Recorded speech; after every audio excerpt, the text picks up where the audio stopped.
Have a seat. We're gonna try to keep this on time. It is good to see all of you. Thank you, Berto, for the introduction. I am very proud of that young man. Thank you for everything that you're doing, Berto, for bringing people here on the side of Chicago together. I want to thank all of our panelists, the amazing leaders from our network, the outside experts and thinkers and practitioners who took time out of their busy schedules to be part of our third annual Democracy Forum. Yeah. Now, I should tell you that when I mentioned to a few friends that our foundation would be hosting a forum on democracy and pluralism, I got more than a few groans and eye rolls. And it's understandable. After all, here in the United States, we've just been through a fierce, hard-fought election. And it's fair to say that it did not turn out as they had hoped. And for them, talk of bridging our differences when the country and the world seemed so bitterly divided felt like an academic exercise. It felt far-fetched, even naive, especially since, as far as they were concerned, the election proved that democracy is pretty far down on people's priority list. And I understood their skepticism. Maybe you had a conversation with a friend that felt the same way. But as a citizen and part of a foundation that believes deeply in the promise of democracy, not only to recognize the dignity and the worth of every individual, but to produce freer and fairer and more just societies, I cannot think of a better time to talk about it. You see, it's easy to give democracy lip service when it delivers the outcomes we want. It's when we don't get what we want that our commitment to democracy is tested. And at this moment in history, when core democratic principles seem to be continuously under attack, and when too many people around the world have become cynical and disengaged, now's precisely the time to ask ourselves tough questions about how we can build our democracies and make them work in meaningful and practical ways for ordinary people. And that's why we're here. That's what these forums have been about. 2 years ago, we kicked things off by examining the ways that we might counteract the flood of misinformation across the media landscape. Last year, we looked at how disruptions in the global economy and resulting rampant inequality is undermining faith in the democratic process. And we discussed how innovative economic reforms might give more people a stake in the system. So today we're focused on a third factor that healthy democracies depend on, an idea that political scientists often refer to as pluralism. Now, let's face it, pluralism is not a word that most of us use in everyday speech.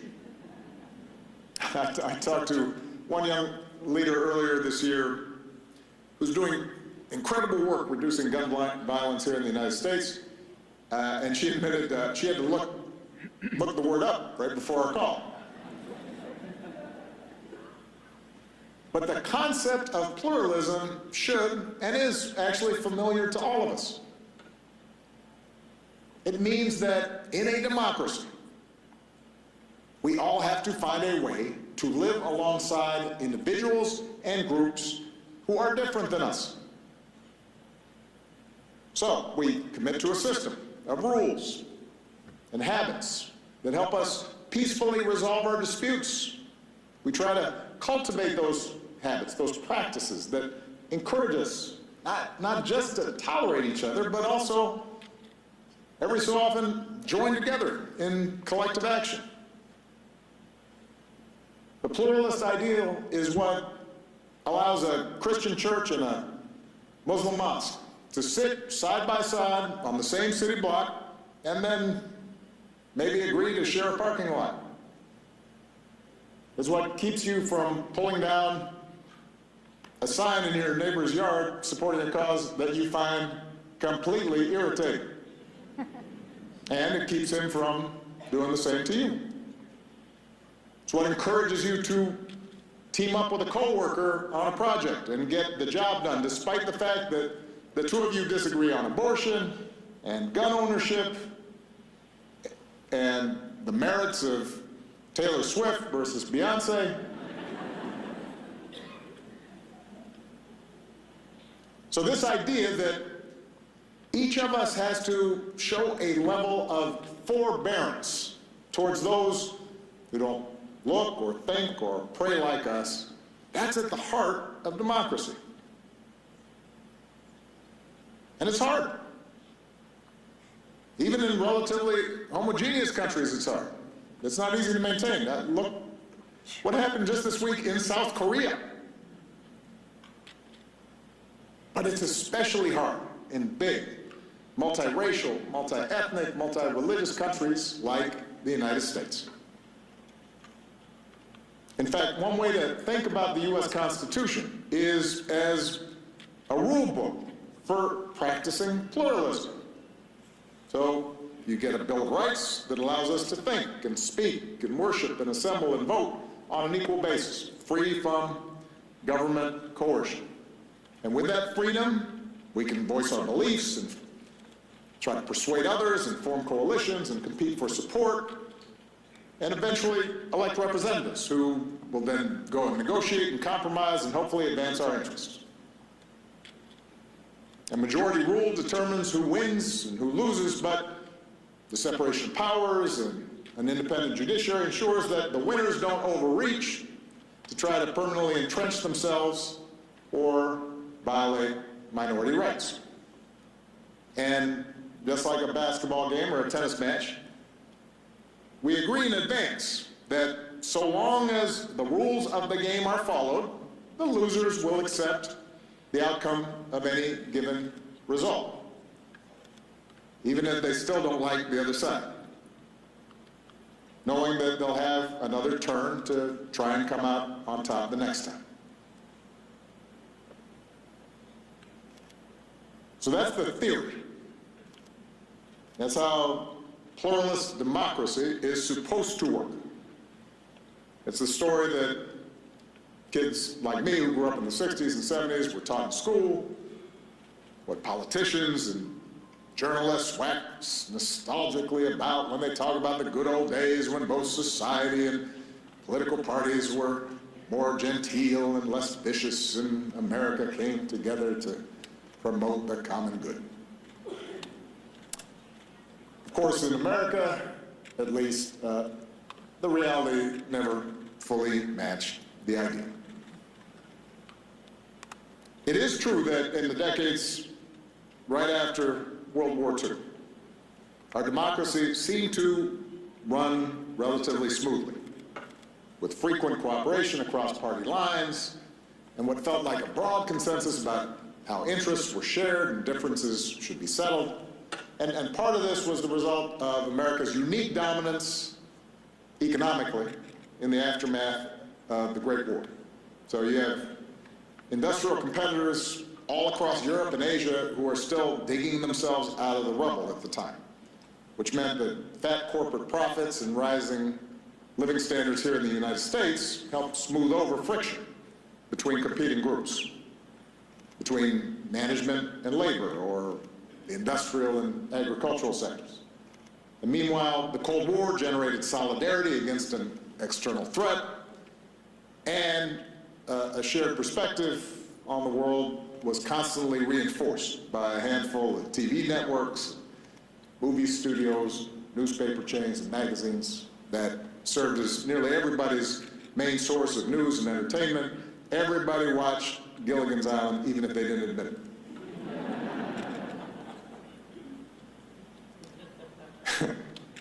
See, I know what generation you're from.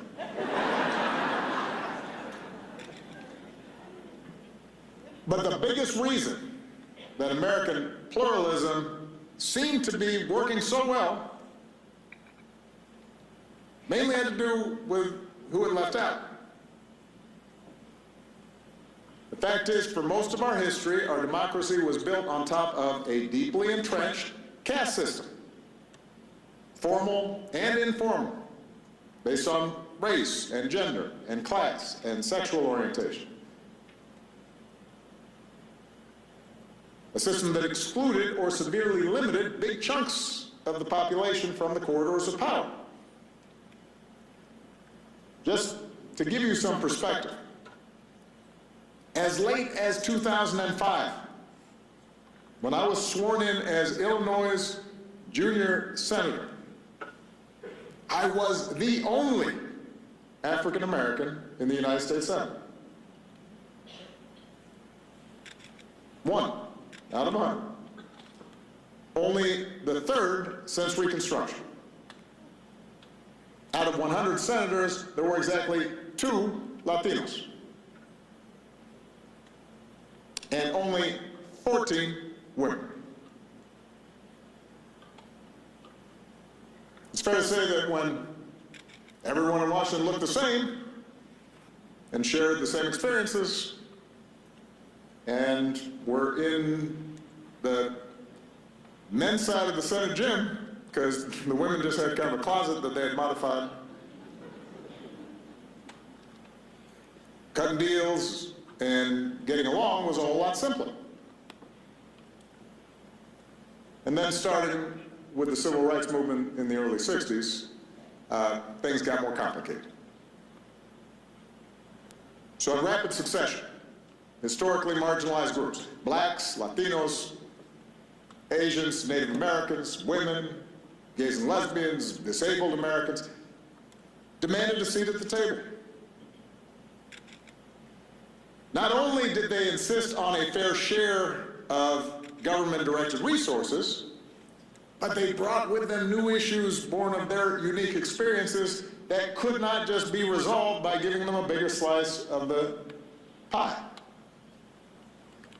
So racial minorities insisted that the government intervene more deeply into the private sector and civil society to root out long-standing systemic discrimination. Women, the gall of them, called for greater autonomy over their own bodies, while gays and lesbians stepped out of the shadows to demand equal treatment under the law, posing direct challenges to widely held religious and social norms.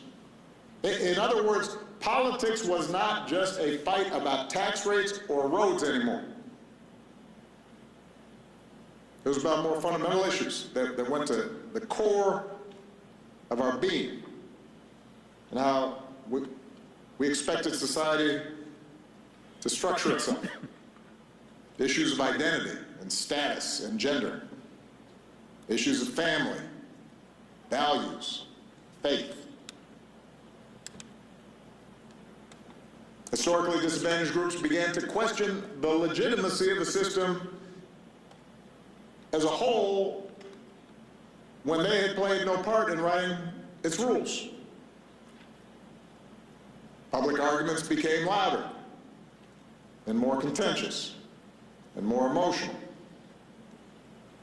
And in the face of all these challenges to the status quo, a lot of people, yes, those at the top of the pecking order, but also those who had just been raised to put their faith in authority and tradition, began to feel that their way of life, the American way of life, was under attack. This would have been a lot for any democracy to manage, even in good times.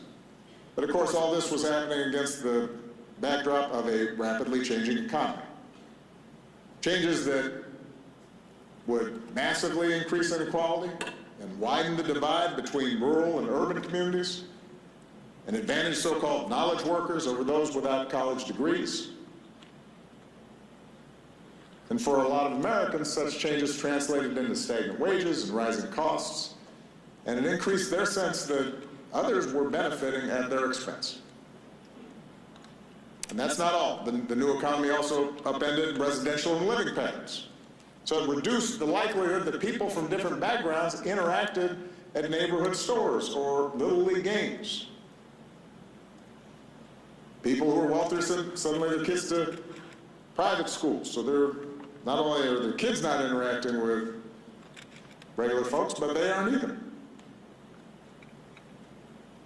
It contributed to the weakening of, again, political science term, what folks call mediating institutions, unions, churches, civic organizations. These institutions that had once been the building blocks of democratic participation and a vital bridge between otherwise disparate groups. And more people found themselves isolated without natural communities.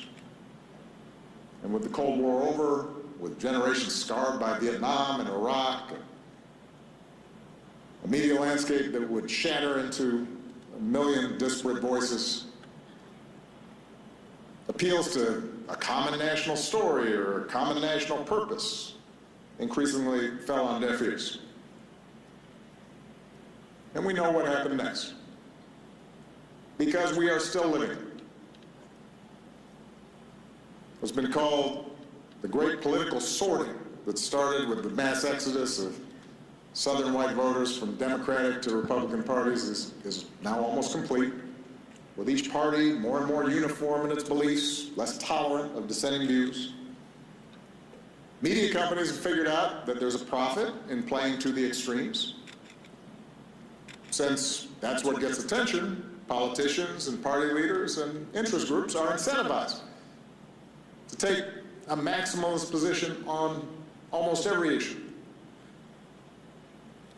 Every election becomes an act of mortal combat in which political opponents are enemies to be vanquished, and compromise is viewed as betrayal, and total victory is the only acceptable outcome. But since total victory is impossible in a country politically split down the middle, the result is a doom loop of government gridlock, even greater polarization, wilder rhetoric, and a deepening conviction among partisans that the other side is breaking the rules and has rigged the game to tip it in their favor. Sheesh. No wonder my friends groaned when I told them what I'd be talking about.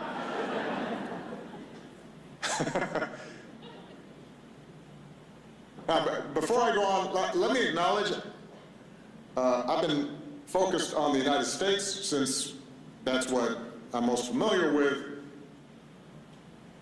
But it's important to point out the particular struggles of every democracy differ depending on their cultural and political histories.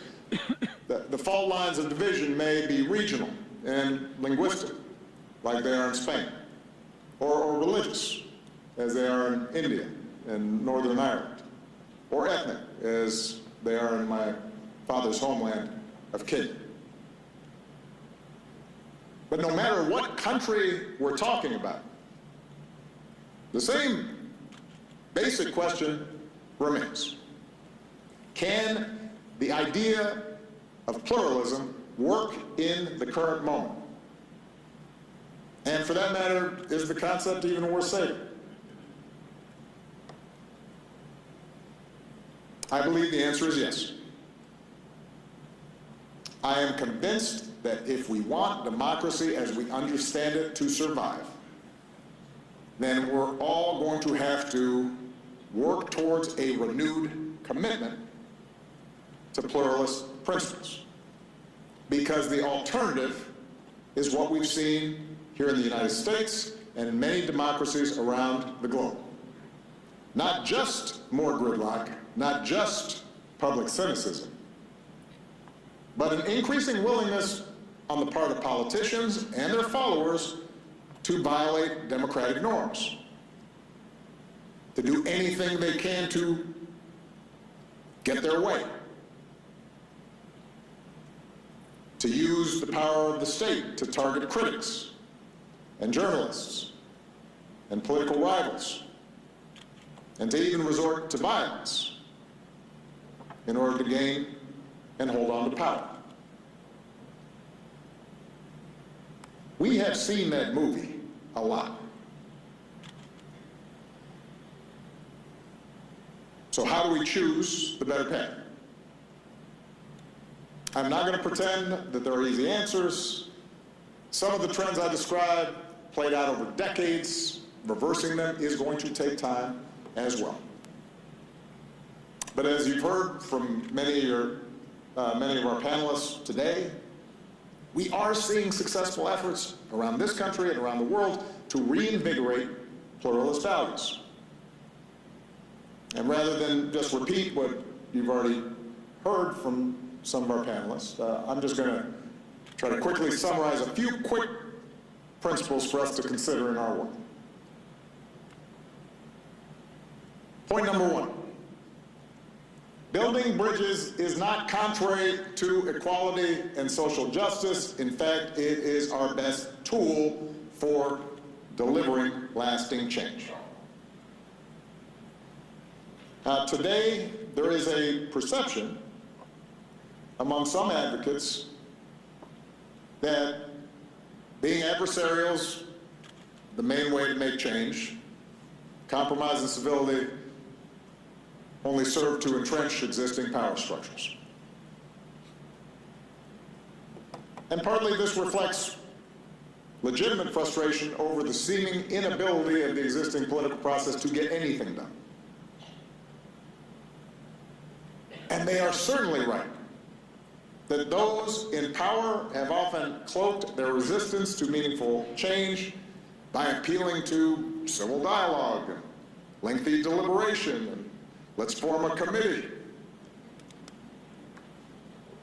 In his letter from Birmingham jail, Dr. King scolded those who counseled patience and seemed more worried about social disruption than rank injustice, saying that there comes a time, Dr. King said, when the cup of endurance runs over and men are no longer willing to be plunged into the abyss of despair.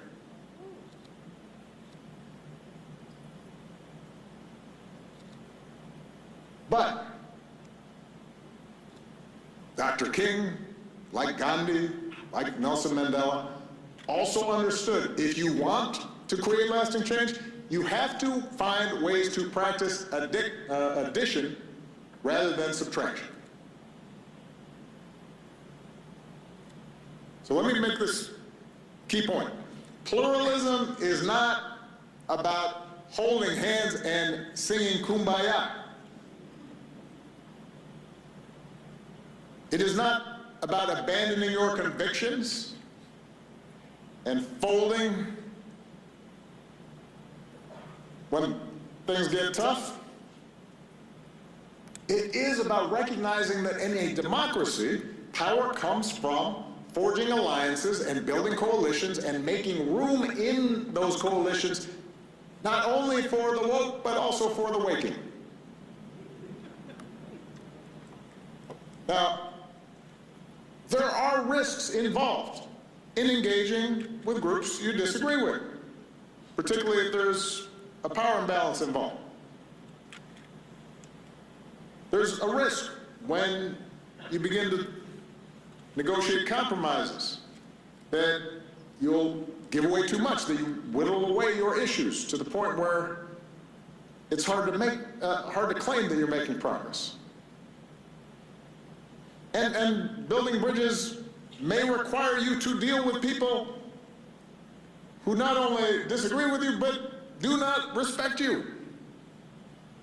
When I was president, there were times many times, where I was negotiating with people who made it pretty clear they didn't think I should be president. Legally, morally.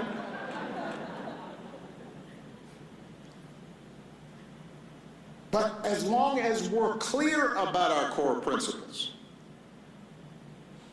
as long as we know what our North Star is, we have to be open to other people's experiences and believe that by listening to these people and building relationships and understanding what their fears are,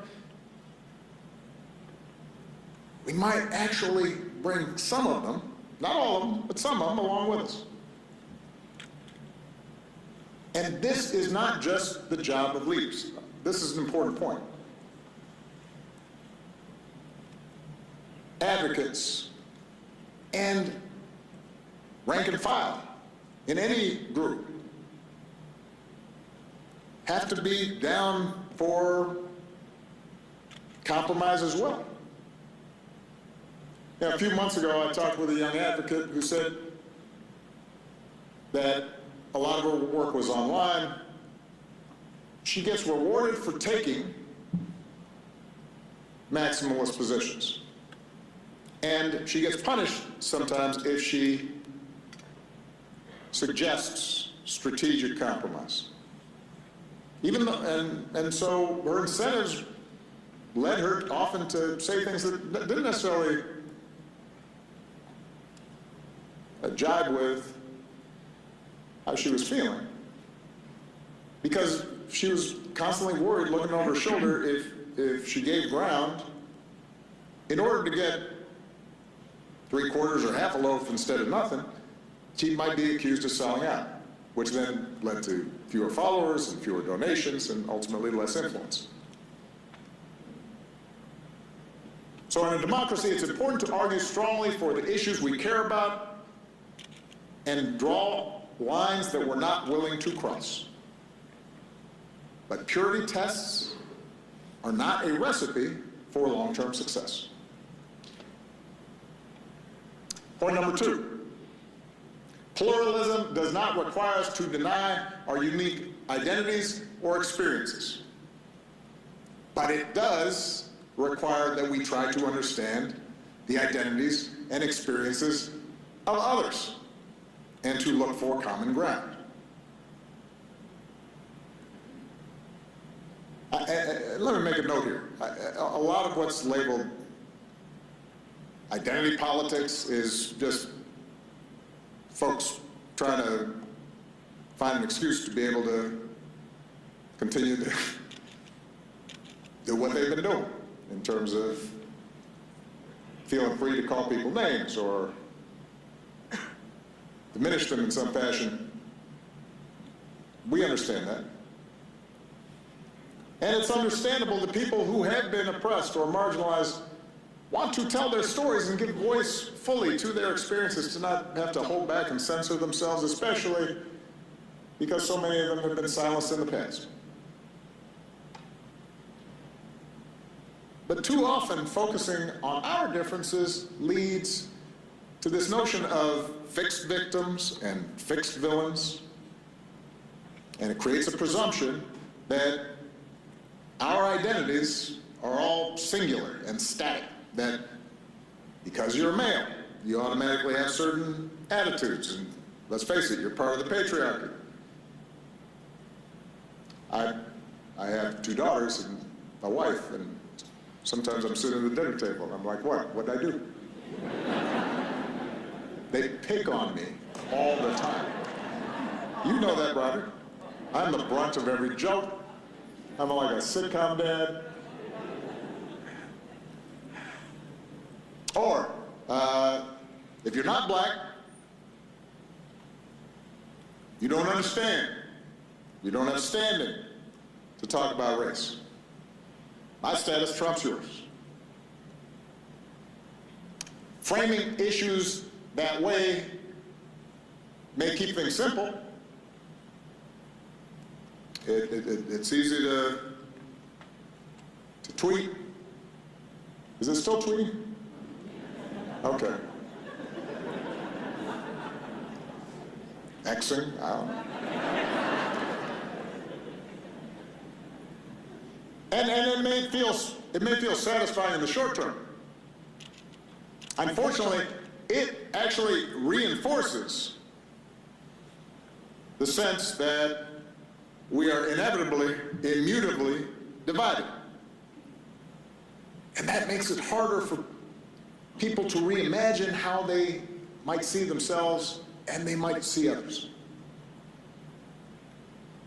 So in order to build lasting majorities that support justice, not just for feeling good, not just for getting along, to deliver the goods, we have to be open to framing our issues, our causes, what we believe in terms of we, and not just us and them. We have to try to frame issues in ways that at least consider the possibility of a win-win situation rather than a zero-sum situation. That's what Mandela understood when he befriends the man guarding his prison cell. That's what King understood in framing the issue not simply as an African-American issue, but as an American issue. Right? Who are we? What are we trying to be? Understanding that the oppressor is as yoked and confined and limited by these systems as the oppressed.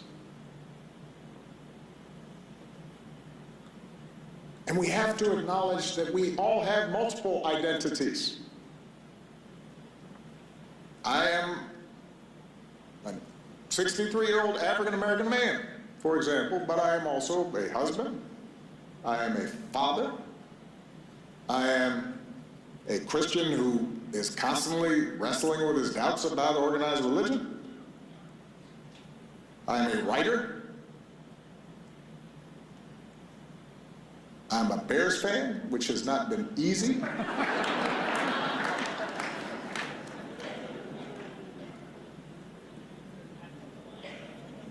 Recognizing and listening for those multiple identities as opposed to just looking at somebody and saying, oh, they're that kind of way. Being open to the fact that even the folks we disagree with most might have something that surprises us. That's an opportunity that we cannot afford to miss. Third point. Pluralism works better when it is about action and not just words. Some of you probably remember this, right after George Floyd was killed, you got all these corporations who are putting up ads and hosting convenings, and then they're instituting mandatory seminars for their workers where everybody has to get together and talk about how they're probably racist. And how deep the problem runs in our society.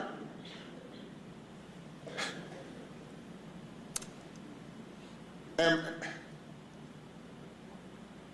I wrote down the speech, while their intentions are good, but I'm not sure I believe that.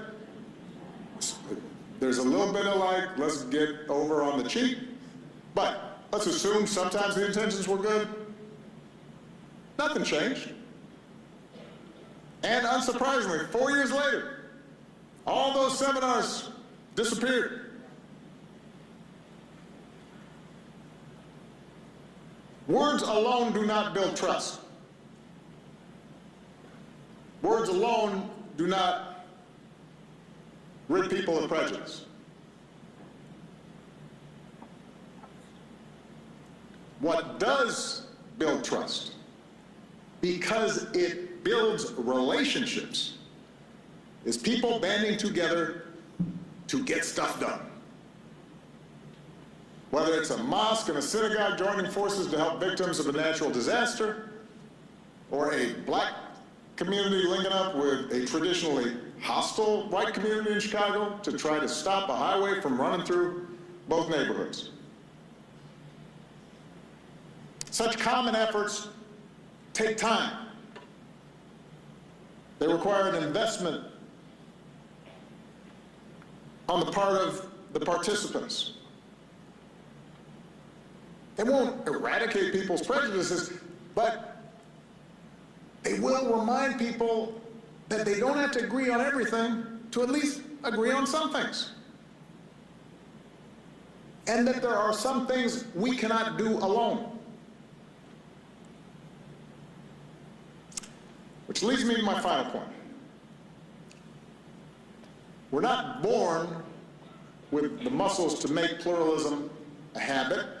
It takes practice. And we need to rebuild the institutions that can give us that practice. Now, part of that, ideally, would be making government work better. You know, I believe, for example, that if we established nonpartisan redistricting here in the United States, it would encourage more candidates to compete for every vote, as opposed to just appealing to the most partisan members of their base. But let's face it, in our current polarized environment,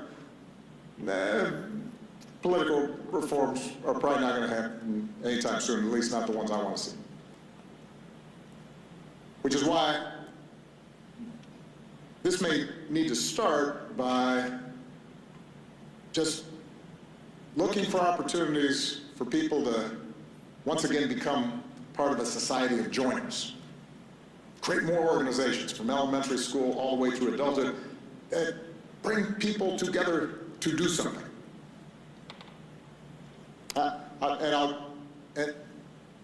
I'll give you an example. At a time when organized religion all across America is struggling, and in some cases, in some denominations, collapsing, mega churches are actually growing in leaps and bounds, in some cases really quickly. And while I'm sure there are a whole bunch of reasons for this, one of the reasons is that mega churches understand belonging precedes belief. If you show up at one of these churches, they don't start out peppering you with questions about, have you accepted Jesus Christ as your one and only Lord and Savior? You know, quiz you on the Bible. They invite you in, introduce you around, maybe give you something to eat, tell you about all the activities and all the groups that you can be a part of, from the Young Adult Social Club to the Ballroom Dance Group to the Men's Choir, which, for those of you who are not familiar, that's where they put folks whose voices aren't quite good enough to be in the main choir, but who are allowed to perform maybe once every fourth Sunday.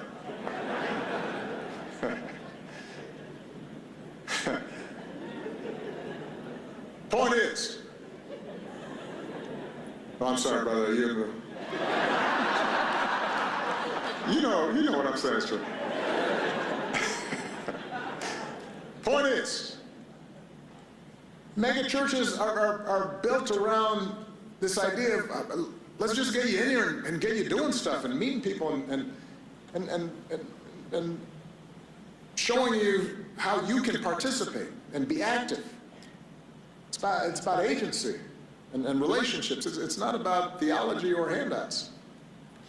And they're trying to create a big tent where lots of different people can feel comfortable.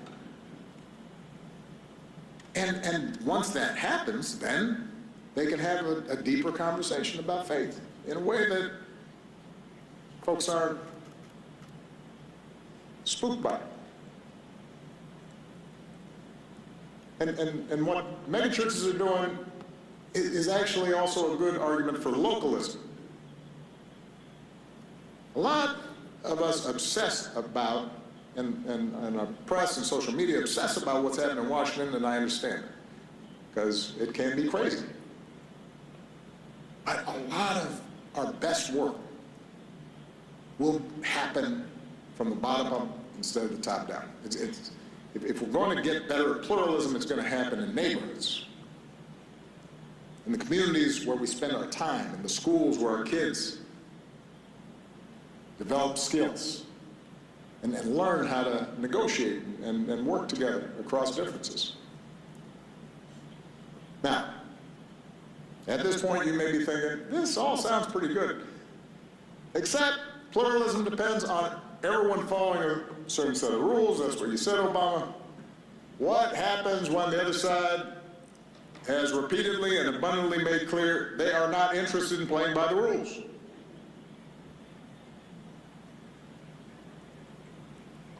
It's a problem. And when that happens, we fight for what we believe in. There are going to be times, potentially, when one side tries to stack the deck and lock in a permanent grip on power, either by actively suppressing votes or politicizing the armed forces or using the judiciary, the criminal justice system to go after opponents. And in those circumstances, pluralism does not call for us to just stand back and say, well, I'm not sure. That's okay. In those circumstances, a line has been crossed, and we have to stand firm and speak out and organize and mobilize as forcefully as we can. But even in those circumstances, it's important to look for allies in unlikely places. And too often we assume the people on the other side have monolithic views, when in reality some of them may share our beliefs in sticking to the rules, observing norms. And that's why, when it's appropriate, there is nothing wrong with reinforcing and lifting up elected officials or voters, your neighbors, your friends, who you may not disagree with anything, but they do agree with you on that. Because they may be able to exert influence on people they've got relationships with within the other party. So, none of this will be easy. Building up these habits and practices that so often we've lost. Learning to trust each other again, that's a generational project. Which is why I am so excited about the young people, some of whom you've already heard from today and who you will hear from in a moment, who are experimenting with different ways to do this. I'm thinking about leaders like Lumiere Lepre, community organizer in France who's training a network of rural change makers in a country where extremism dominates many villages.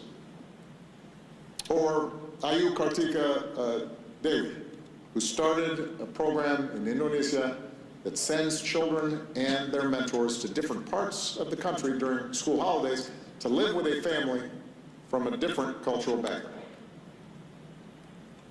Leaders like Lumiere and Ayu are showing us the way. And what they're discovering is that when they apply the principles we just talked about, when they listen, they recognize their multiple identities, seek out common experiences and common values, they're not just strengthening democratic habits. They're building stronger organizations, which means they can deliver better results, concrete results for their members. That is the power of pluralism. That's how we break this cycle of cynicism that's so prevalent in our politics right now. And ultimately, that's how we're going to solve some of the greatest challenges of our time. So, I now want to bring a few more leaders up on stage who are doing amazing work. I want you to hear about what they're doing and how they're thinking about some of these issues. Please welcome Manu, Nika, and Ainka. Come on, guys.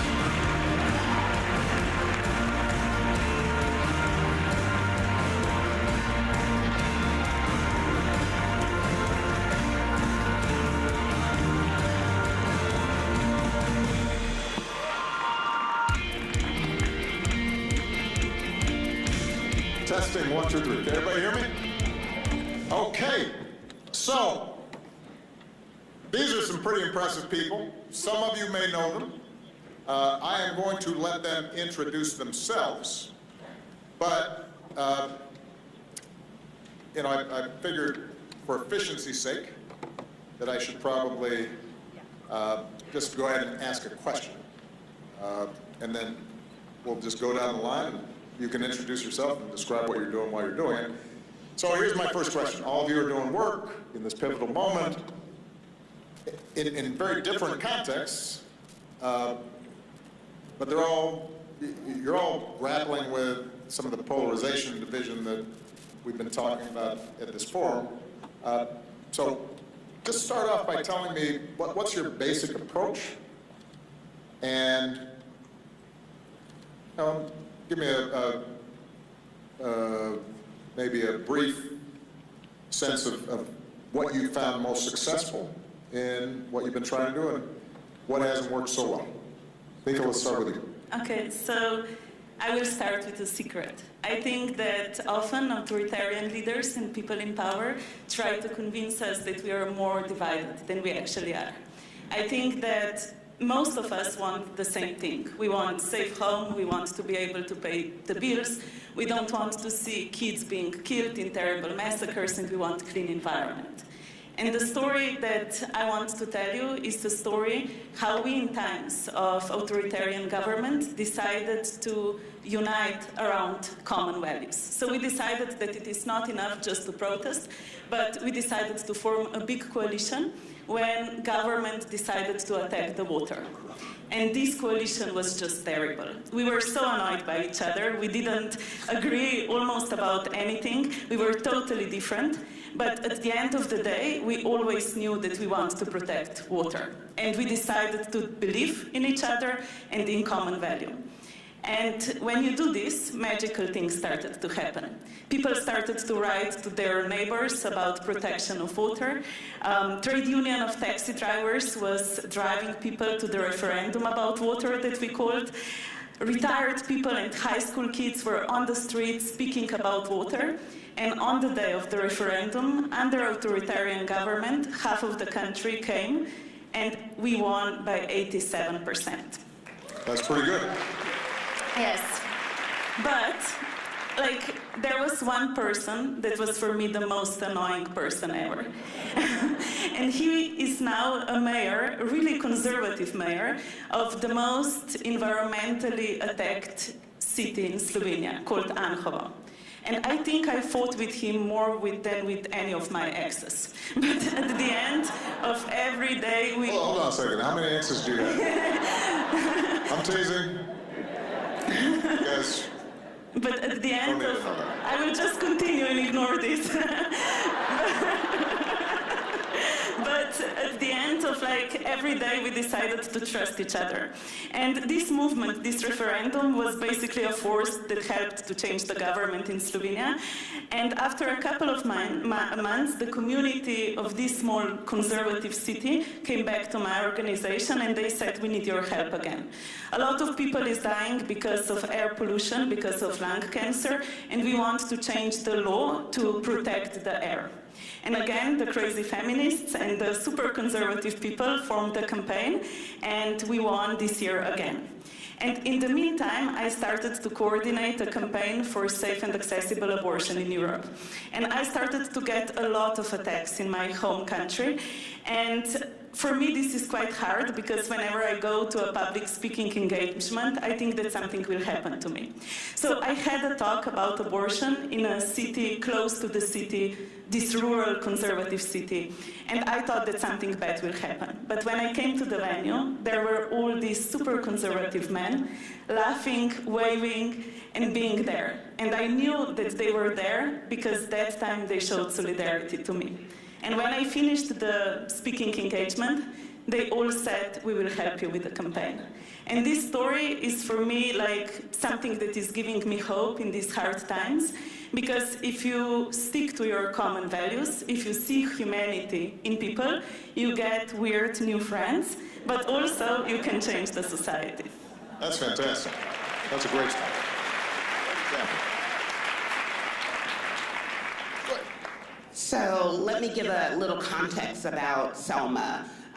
When the Selma Center for Nonviolence was founded in 2015, Selma was deeply segregated, deeply divided. We were founded during the Bridge Crossing Jubilee amidst the 50th anniversary of the Selma to Montgomery March, Bloody Sunday, and lots of issues. 2014, Selma was our county was the poorest in the state. 2015, most dangerous place to live in Alabama. And 2016, the 8th most dangerous place per capita in the country. And we believe that broken relationships have led to broken economies, leading to broken communities. And so we started with those broken relationships. And people wanted to do something, but they felt like there were these two extremes to change that they felt like there was nowhere to go, particularly because there were more people, white people that we know of, to be killed in the voting rights movement. People had learned to stay in their place. Even if they didn't know the history, they knew the culture, they followed the culture, and they followed the tradition. And so we were very intentional about creating another space, this safer, braver space. And with creating a restorative culture, you use what you have in common to ensure that everybody has what they need. And sometimes, for me, that has been using my faith. I'm Christian, and though our organization is not a religious institution, we believe in people being their authentic self. And though many of the people we work with live out their faith very differently than mine, I believe that multiple truths can be true. Multiple things can be true at once. And so we have to be careful in doing that, because when we don't, for example, when we cancel out people's fears or ignore their fears or dismiss their fears, untamed fears lead to hate. Doesn't mean we don't address truth, right? But like Dr. King talked about, we use unarmed truth, right? And so one particular woman that has been a part of our work is a white evangelical conservative who has very different political ideologies than I have. And yet she has recruited and invited more people to our Beyond Divide and Conquer, Unite and Build racial equity training than anyone else, not because it's soft, but because it's rooted in love. And she went on to organize our all-white private school and our black public school to do a haiku project. And it's not magic. It's not changing things overnight. I was in Israel and Palestine in May, and a Palestinian Christian young woman said, "Hope is honest." And so we have to be honest that divides are very great. And I believe that the promise is greater. I believe that Selma will change the world again, that we will be a model of the beloved community, and people won't just come for our history, but they'll come for our healing. Do you know her? Look at you. Oh, cheering for your girl. Manu. Man, I should have brought my crowd plants. Got to. Obama USA leaders. Well, I'll say. Go. In the house. I'll say, Nika and Anka, it's been an absolute pleasure to learn about your stories over the last few days. To the Obama Foundation, thank you for organizing this topic. I'm grateful for everybody listening about this subject, because I want to bring us back to a day that changed the trajectory of my life. So, President Obama, as I was hearing your speech and I was hearing us thinking through this subject, the one question that's been on my mind today is the question, how close are we actually to pluralism? How close are we? Because, we can think through and talk about, should we have this conversation? Should we be pluralistic? Should we reach across the aisle? But I'm really curious about how close is this country? So I was a pre-med student. I had no interest in politics or democracy, any of this stuff. My mom's still confused. That's why I brought her to this event. And I want to thank you for you making the strong case for why this work matters. February 2nd, 2017, I was a freshman at UC Berkeley. I was walking back from my math seminar, and there was protests in the distance and violence. And now this is Berkeley, so that's sort of par for the course. There's nothing special about that. But what was different about that moment was I was walking past this cafe, and inside the window was broken in. It said CNN, UC Berkeley students protest free speech. Now, again, I was not some political expert, so I didn't really know what that meant, but what was crazy about that moment was that the television crew that was filming that was standing right next to me. And that was sort of the breaking of the fourth wall. That's where I went from feeling like a spectator to, all right, we got to try and do something about this situation. Now, those protests happened because a speaker came to campus, and the next day, me and some random folks, one of whom my co-founder and best friend Ross Irwin was in the audience, we got together and we said, let's create a space for the protesters and the protested to have a conversation. Now, you're sitting here, you know, we're having this conversation 7 years later. That's a very naive proposition. After the largest protests in Berkeley's history since the 60s, when Dr. King came to campus, we're going to try to, not political experts, we're going to try to get some of the most extremes in a conversation in a week after that. Well, we showed up. And you have that feeling in this room, right, where everyone is walking on eggshells. There's people that you can tell there's anger in their eyes. They're showing up with their fists clenched. People are not really sure where this conversation is going to go. And you certainly have the sense of, what's the point of all of this? What's the point of all of this? This conversation starts, and my friend Ross had a really smart idea. He said, what if we forget politics for a second? Let's just talk about who we are as people. Like, forget why you invited the speaker. Forget, you know, why why we protested the speaker, what the limits of free speech are. You know, let's talk about our moms. Let's talk about our family. Let's talk about, why are you actually in college? Why did you skip class? You know, what drives you? And man, that vulnerability cut through human ignorance like a knife through hot butter. I learned one thing that day, and that is that we radically overestimate how divided we are, and we radically underestimate the power of a conversation. So I'll just wrap with this, which is, as we think about how close we actually are, I think we live at this time where we've let the worst caricatures of the other side define everybody on the other side. And the question becomes, well, what do we actually do about it? And my proposition would be that the chapters that we're building across the country and these student leaders that we're working with, as they're executing and organizing these dialogues, they're finding that most people in the real world are not the Twitter mob. And so the question becomes, how do you elevate that silent majority? And the way that I see my work is, how do you build a real movement around dialogue and pluralism, not as a defensive activity, but as this tool for actually thinking about how you're going to pull off, as you're articulating, the most ambitious democratic experiment in the history of humanity. That's terrific. As I know all of you are familiar with, the statistics bear out, the surveys bear out what all of you are saying, that even in this deeply polarized moment, and I'm most familiar, obviously, with the statistics here in the United States, the most extreme, not only viewpoints, but also the most extreme attitudes towards the other side are actually among this small group that is most actively engaged and involved. And the people who are not actively engaged and involved actually do not jive with any of this stuff. Don't even really track many of these disagreements and are just a bundle of contradictions, which, by the way, we all are.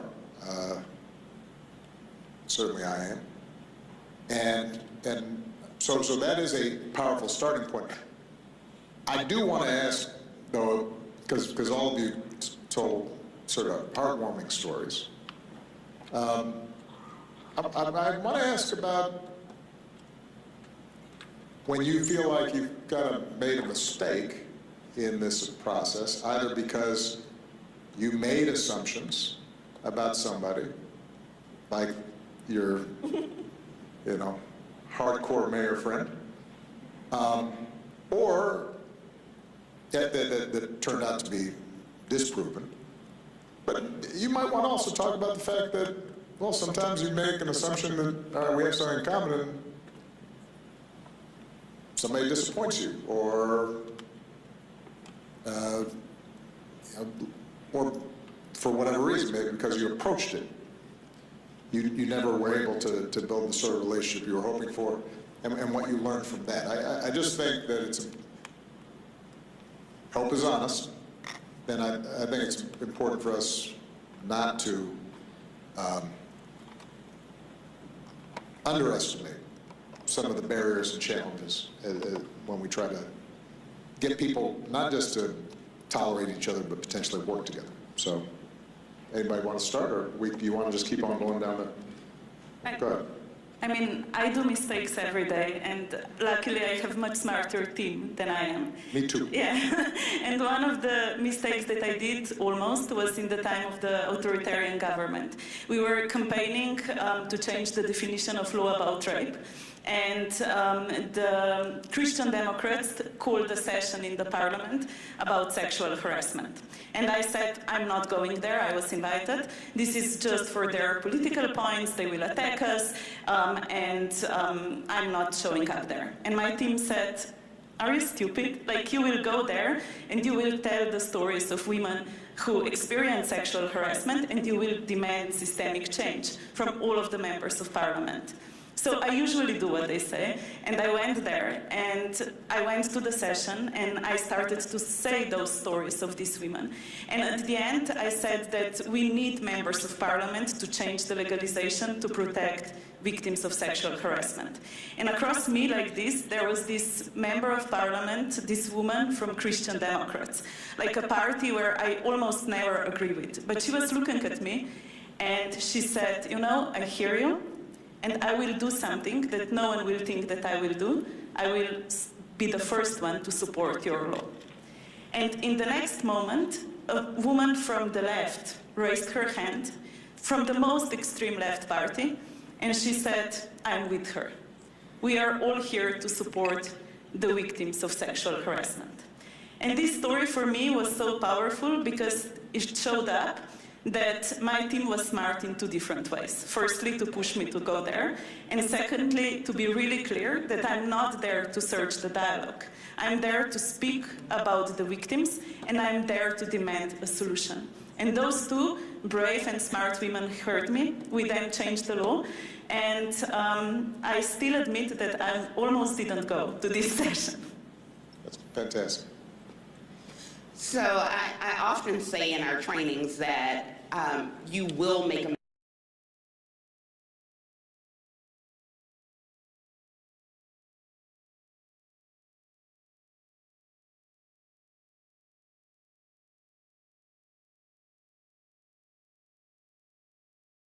as we seek to move forward. And so this is a time that I've messed up. And so in another capacity, I'm the lawyer for a small local government in Alabama. And I knew some factual things. I knew that white nationalists had moved into the community. I knew that around the country, white nationalists were taking over local governments, trying to take over local governments, whether through school boards or city councils. And I had observed some concerning behavior. We have shared love agreements at the Selma Center, and the first one is identify assumptions, suspend judgment, and turn to wonder. It is my favorite one. I'm really good at turning to wonder, except when I don't identify assumptions. And I didn't identify an assumption because I had some facts, but I turned facts, individual facts, to a collective truth, and it was wrong. And out of order. And so one day after a city council meeting, because this is life work, not just a job, so we have to do it, follow these principles no matter where we are. And so after the city council meeting, I decided that I would have a conversation with some of these residents.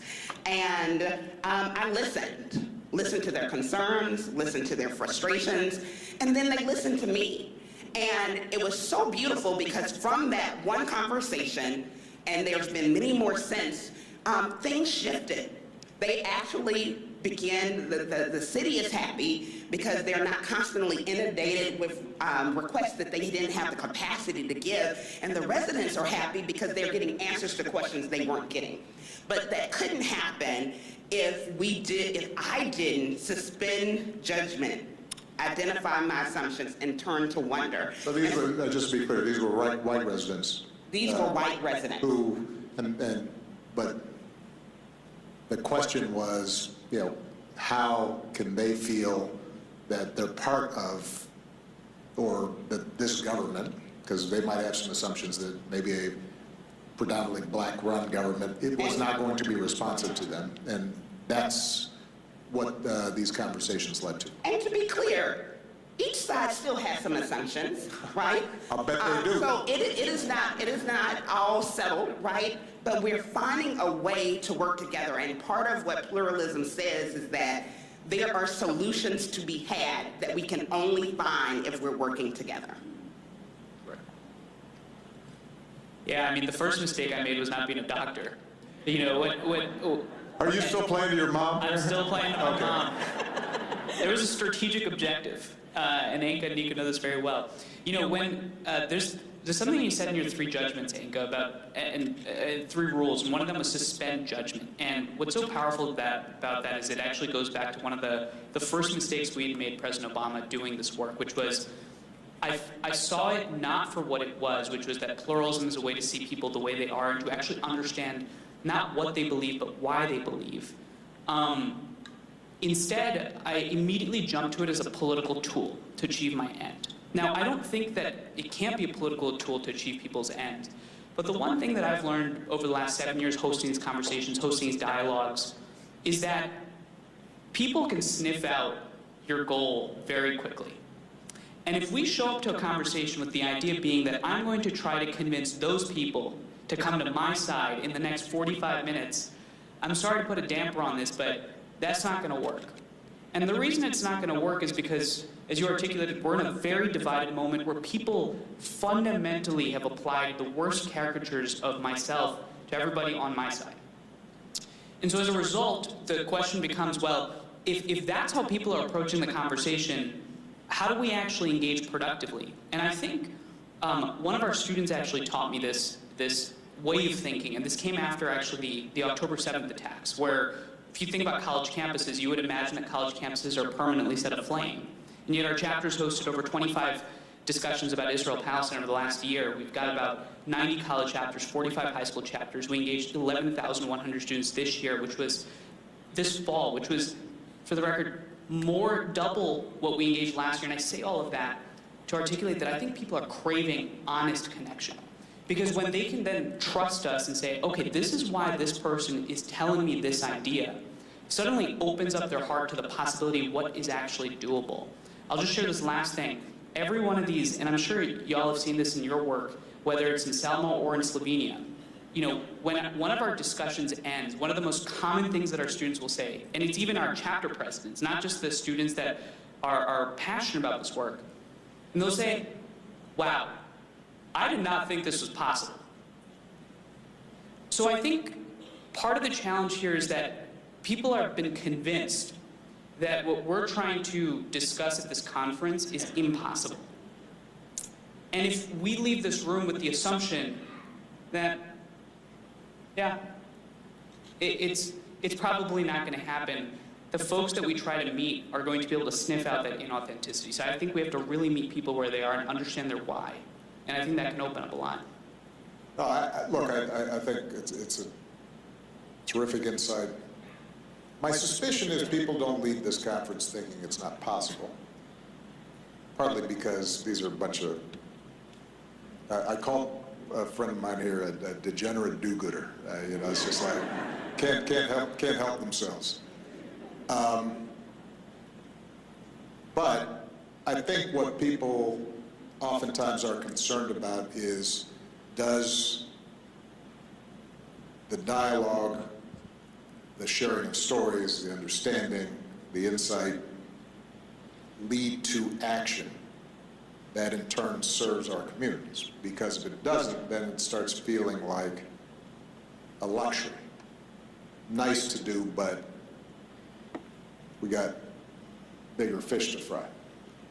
And so I want to ask each of you about this because, as I mentioned in my remarks,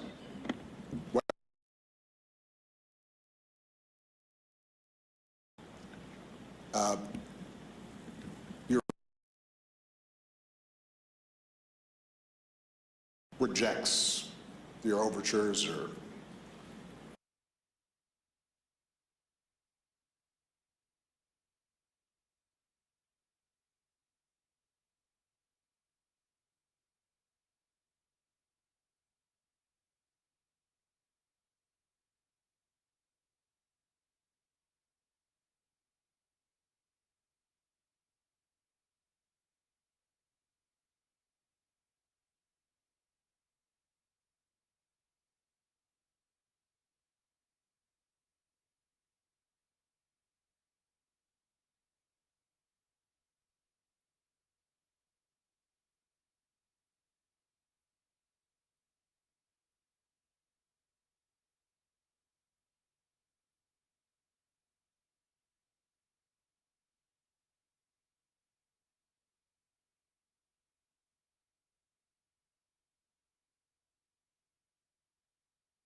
divide between the majority of people that believe in open-minded dialogue as a way to be able to see and understand each other, to feel heard, and the loud minority of folks that believe that the only way we win at this moment is through ideological rigidity.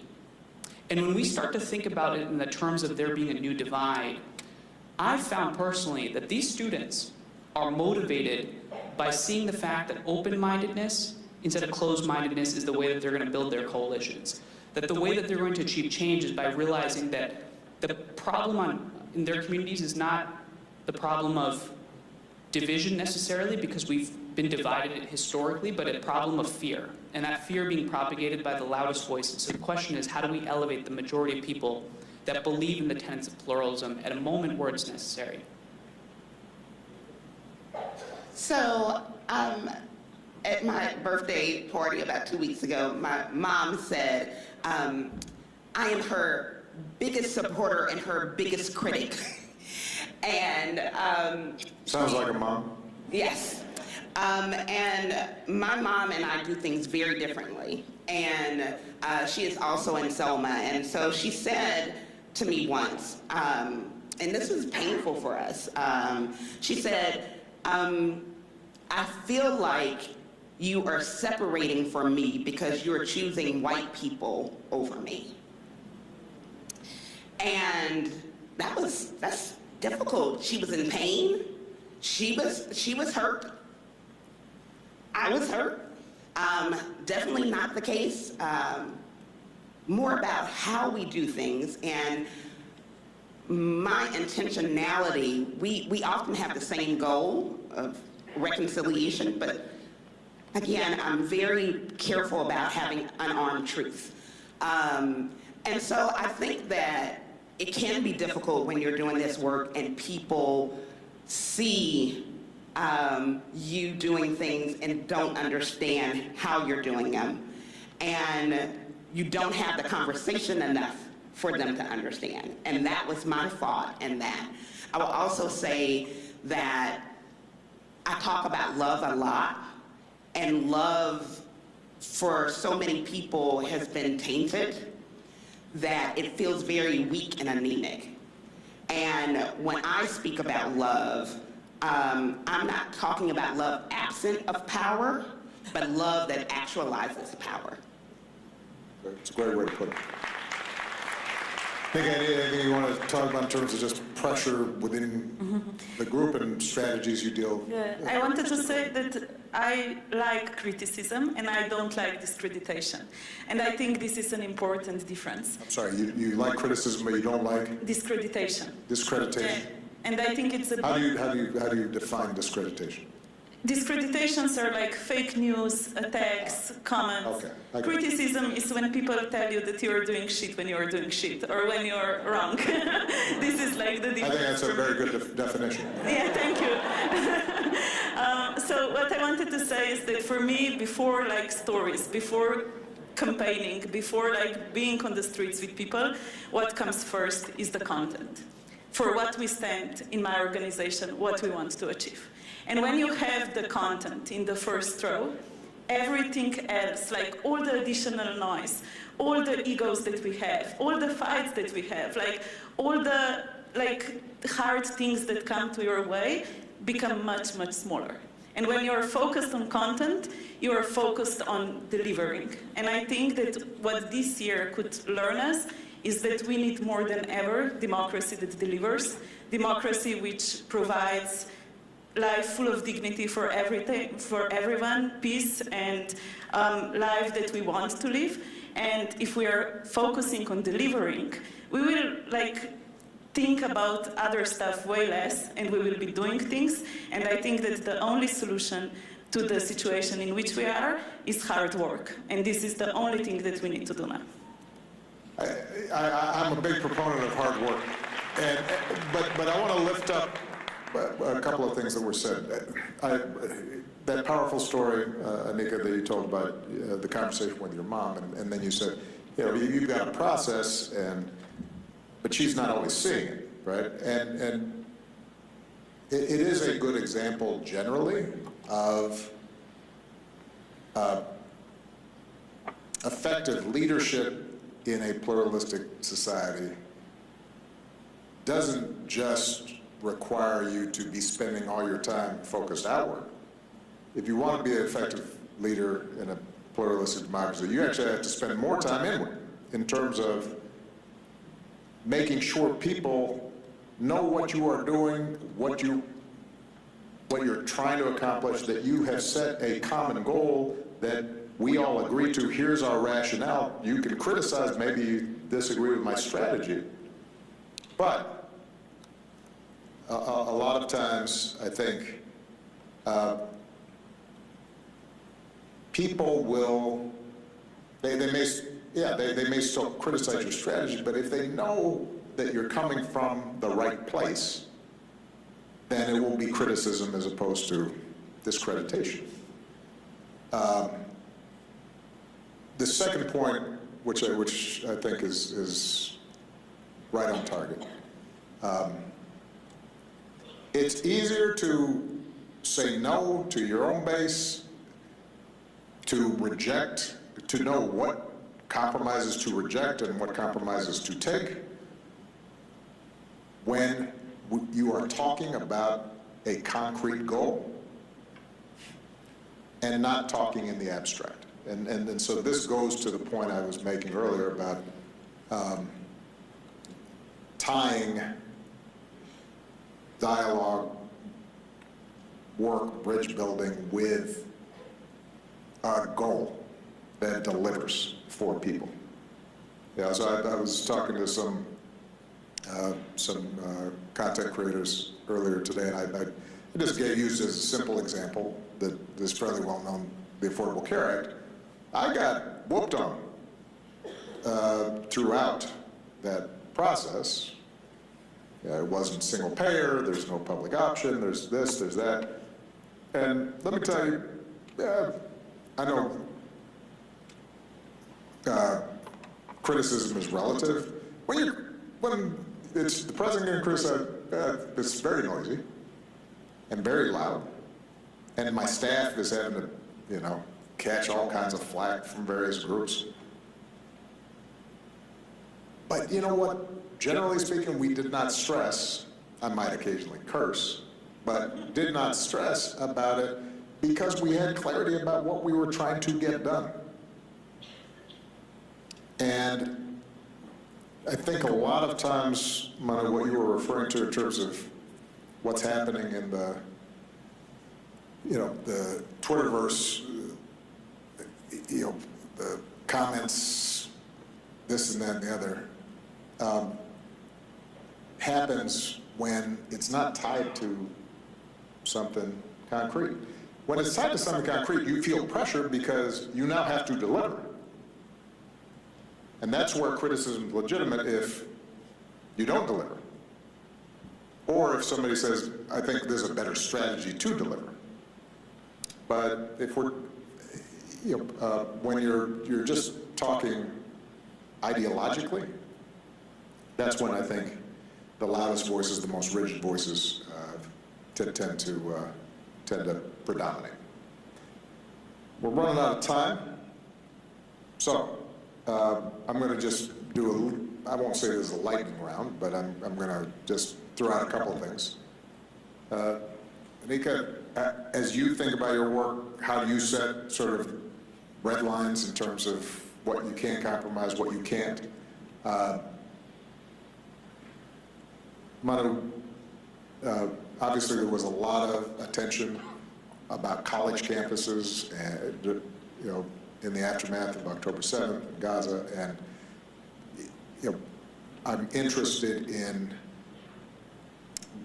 what kind of resolutions, not complete resolutions, but how do people think about rules governing how, if any, governing how people can voice their opinions, not in the settings you've set up, but more broadly, so that they don't feel as if they're being silenced or they have to be overly polite when they feel on either side that the stakes are too high. And then, Nika, we'll close up with you. You've got all kinds of, Nika's got a lot of stuff going on. And I'm wondering, just as you move from working in Slovenia, right? It's obviously a country of several million, but it's still, 2 million. Yeah, a couple million. But it's a small country. a little smaller than Chicago, so there's an opportunity for, certainly after all you've done, to get to know a lot of people. You've got a lot of relationships, a lot of history. And then now you're starting to work across Europe and across boundaries. And so how do you translate sort of the comfort level that you might feel working in your initial community? Because a lot of leaders here, they may start scaling up, and some lessons learned around these issues. So I've had a lot of red lines over the years around people and issues, and red lines are often meant to protect, but when they're forts and not fences that can be removed and adjusted, they can actually be the thing that harms instead of protecting. And so when I was in high school, it was, I can't have stupid friends, until I became the stupid friend, because I didn't get to the root causes to know how to address the issues myself. When I was in college, it was, I don't do direct service because we need to teach people how to fish and remove the systemic barriers. And to my community service advisor was like, what are people gonna eat while you're doing all of that, right? So I've had lots of them. So the older I get, the more my red lines soften, right? And not in terms of values, but in terms of the what my values produce. And so I think I know that my red line is love. I feel like we've tried all the other ways, and we fail. And so my question is, like, what would it look like if we institutionalize love? Like, what would our court system look like if love was the goal? And so victims, survivors, the person who did harm, the community, everybody got what they need. What would the schools look like if we institutionalized love and every child had an individualized plan nurturing their gifts, talents, and skills so that they could prosper from it? And so I think that, we can't build the beloved community without being the beloved community. And so we've tried all these other ways, and ultimately, like Dr. King said, I'm sticking with love. Love is my red line. Okay, I like that. Huh? When you think about the work that's happening in colleges across the country and high schools across the country, the theme that everyone will echo in all of these discussions is this is one of the first times they felt loved. I'm being honest with you. Like, I don't think we realize, at least, I don't know, I've not been doing this work as long as a lot of the folks here, and there's some amazing mentors that I've got here and a lot of great lightning talk speakers beforehand, but I think we underestimate how actually lonely people are. I really think we do. And I think we also don't actually realize that when we feel lonely, a lot of other people feel that same way. So when you think about inculcating an environment on a college campus or in high school, in an academic environment where the North Star is we're actually going to reward learning, where people are going to feel comfortable, because if they can't challenge each other's ideas here, where else are they going to challenge their ideas? I think the key lies in accurately diagnosing the problem. And I would posit to say that the problem is not division. The problem is not that there's too many ideas and we can't figure it out. The problem is that there's a culture of fear. And that culture of fear is built not by most people in this room, or frankly most people in American society. That culture of fear is built by the loud minority of voices that benefit from being loud.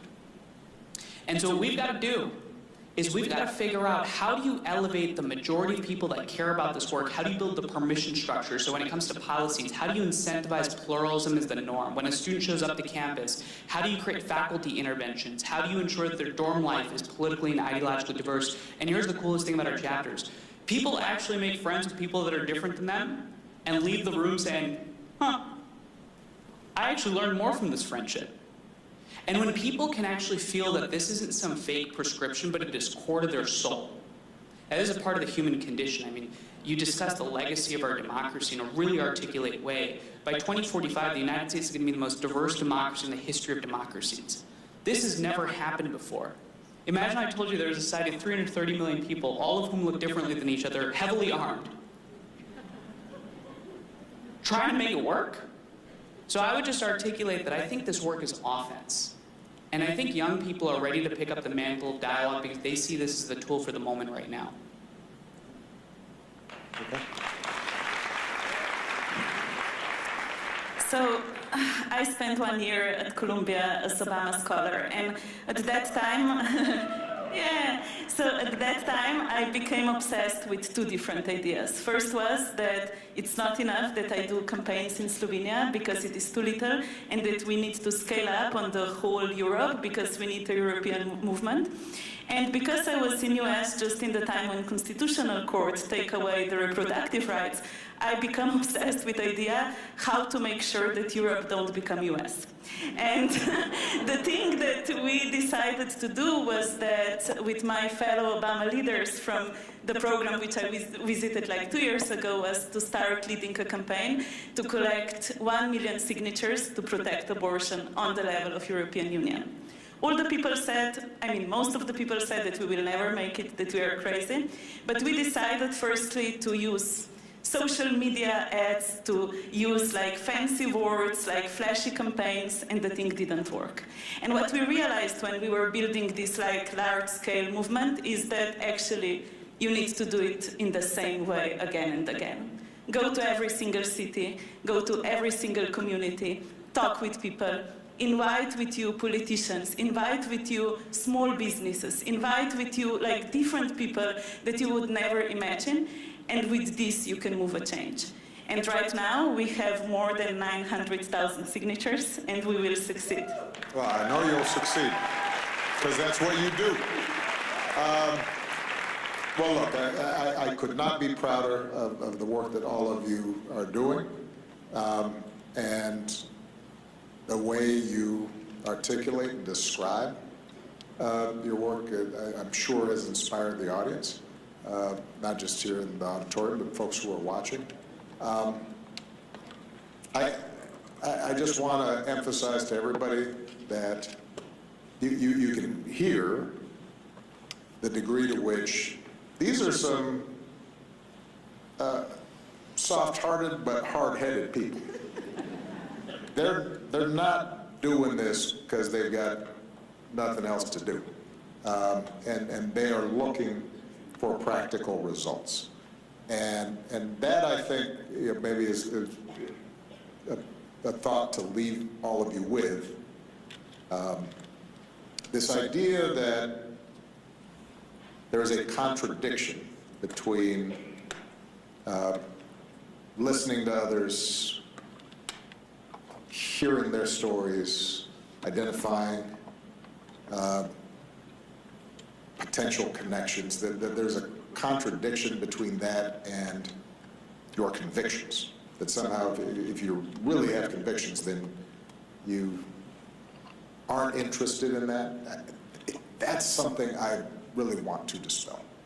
And just to give you one final example of the practical benefit of what we're talking about, for you to achieve the aims that you have, I'll just use a very brief example. I was elected president primarily because of a bunch of 20-something-year-olds who were running around Iowa for a year. And they'd just be parachuted into these communities, and they'd be living with some family, and you got some black guy from Brooklyn, suddenly he's never seen corn, he's with corn and cows, and you got some Asian guy from San Francisco, and he's running around, trying to like be an assistant coach for Little League, even though he didn't play baseball, and they're there all the time. So I'm getting all kinds of stories from these folks. I think the most important story that I got from these folks who really were responsible for our first victory in Iowa and then launched the rest of my campaign, the most important story for today is the story from one of our volunteers who is now a speechwriter for Michelle, outstanding. And he tells me he comes back from canvassing, knocking on doors, talking to people about our campaign. And he describes how he knocks on a door in sort of a rural, pretty conservative area. Woman opens the door. My guy says, I'm here for the Obama campaign. He's got all the paraphernalia, and we're just trying to find out. you know, if we can count on your support for the caucuses. And the woman says, hold on, and turns back into the house and yells at her husband, honey, who are we supporting in the caucus? And he says, yeah, we're supporting the N-word.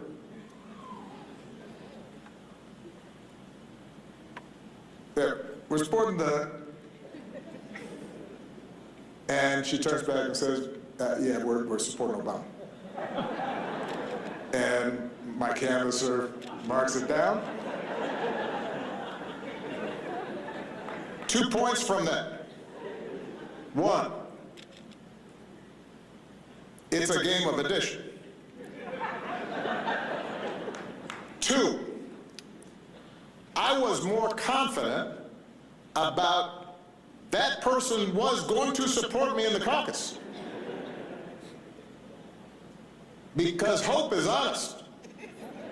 And that was honest. All right, everybody, give these guys a big round of applause. They were fantastic.